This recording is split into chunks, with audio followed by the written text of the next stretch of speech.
Hey, what's going on, everyone? So I just finished a reread of the Percy Jackson books, so I thought it was a good time to just go through and rank them. I actually kind of lied. I re-listened to them on audiobook because reading takes me way too long. I'm a really slow reader, but audiobook goes way faster. I can listen to it at 1.5 speed.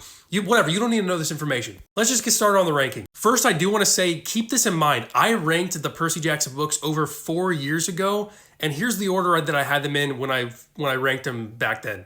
I was truly crazy back then because I had it the Titan's Curse at number 5, Sea of Monsters at number 4, Battle of the Labyrinth at number 3, The Lightning Thief at number 2, and The Last Olympian at number 1.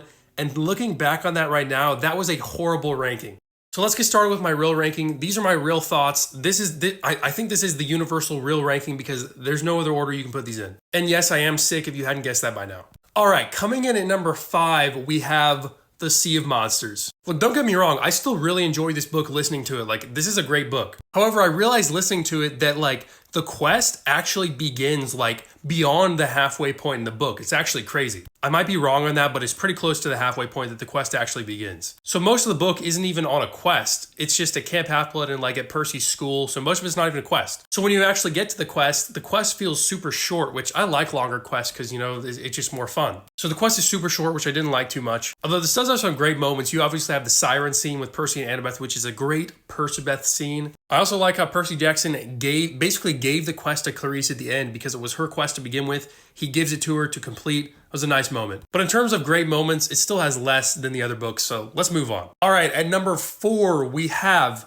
The Lightning Thief. This is a great series beginner. Like, this might be one of the best first books in a series that Rick Riordan has ever written. The only contenders are maybe the Red Pyramid from the Kane Chronicles and possibly the Hidden Oracle from the Trials of Apollo. I know a lot of you hate the Hidden Oracle, but I really like it. But anyway, with The Lightning Thief is just, it really is a great introduction to this world. Now, there are some things in The Lightning Thief that Rick Riordan kind of got rid of as the series went on, like saying powerful names never really came into effect other than in The Lightning Thief. Also, Percy Jackson was literally worried about going a few feet off the air with flying shoes in The Lightning Thief, but then after that, he's totally fine putting on wings from Daedalus and just soaring hundreds of feet above the ground. Like, there's no issue. Just a few things that don't make sense after The Lightning Thief that took place in The Lightning Thief, but still, it's a great book. All right, moving on to number 3, we have the third book, The Titan's Curse. Now, part of me wanted to put this at number 4, but I just don't think I can. Look, the absence of Annabeth in this book is noticed. Like, she's in some dreams and some visions and stuff, but she's not with Percy. She's not interacting with Percy or Grover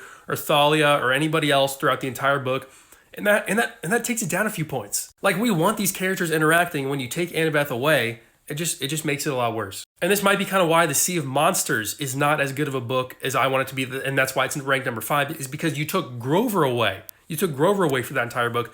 Just like with The Titan's Curse, you took Annabeth away. However, there are still some great moments in this book that elevate it above The Sea of Monsters, above The Lightning Thief. You can't just ignore them. Like, I love the scene where Dionysus helps the quest team get out of their predicament with Dr. Thorne. He helps them from, like, across the United States. It's a cool scene. But there's actually another thing that brings this book down.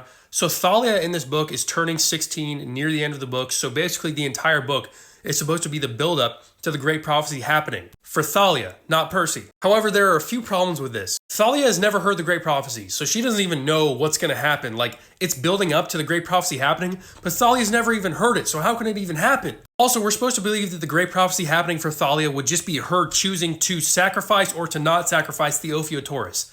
That's not that big of a decision. We literally had an entire book called The Last Olympian dedicated to the great prophecy for Percy. And this Titan's Curse basically brushes it off and says, okay, you can either kill the Ophiotaurus and destroy the gods or not kill it and keep the gods.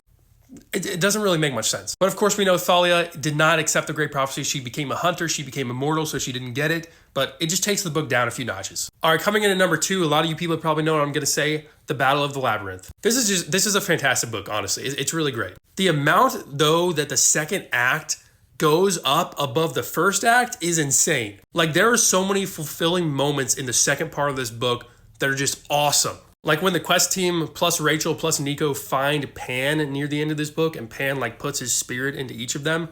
That moment was awesome. Like, seriously awesome. It's the culmination of a build up through the other 3 books of Grover trying to find Pan. Amazing. And then you have the fight in Daedalus' workshop where Minos and Nico are there. Minos is like, I'm the Ghost King. And Nico's like, no, you're not. I am. And then he stabs his sword into the floor and sucks Minos into the ground. That's an awesome moment. And then, of course, you actually have the Battle of the Labyrinth, which is just an awesome battle, like for the ages. I'm telling you, Rick Riordan writes battles so well. There's not much negative to say about this book. It's a little slow in the first half, but in the second half, it redeems itself. It's awesome. All right, and coming in at number 1, I think a lot of you guys knew this was going to happen, The Last Olympian. I've said this many times, and I'll say it again.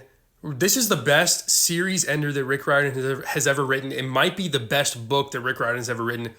He will never write a book that's good again. It just won't happen. Like, it is not possible. This book has everything. It perfectly puts an end to every single storyline in this book series, and it gives rise to a new storyline for the next series, the Heroes of Olympus. Like, I don't know how this book was crafted so well. It's insane. Now, one pet peeve of mine in the Percy Jackson series is that, like, the dreams and the visions usually take away from the actual story of the books. I know they're necessary, but they feel like they're a break from the actual story, and they just feel unwarranted, and they feel like they're like an unwanted break. But in this book, all the dreams and visions actually provide backstory and like stuff that we want to know. Like Luke, Annabeth, and Thalia's backstory, we learn that in this book, and I love it. We also learn about Nico's backstory. Love it. Like the dreams and visions in this book actually are awesome. And then you have to talk about the fact that most of this book is just a big fight, and it's amazing. Like, if we ever see this in the Percy Jackson TV show, it might be the best season of TV ever. There's like nothing negative I can say about this book.